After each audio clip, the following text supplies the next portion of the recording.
Кеудеде намыс қайнап, көзінде от ойнаған, қаршыға қанаттары әлі де қатаймаған, 5 жасар баласы да аттан деп ат ойлаған.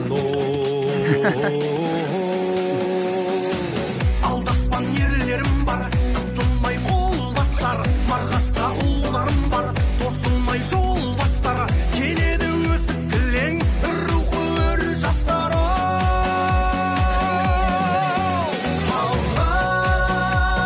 Кеудеде намыс қайнап, көзінде от ойнаған, қаршыға қанаттары әлі де қатаймаған, 5 жасар баласы да аттан деп ат ойлаған.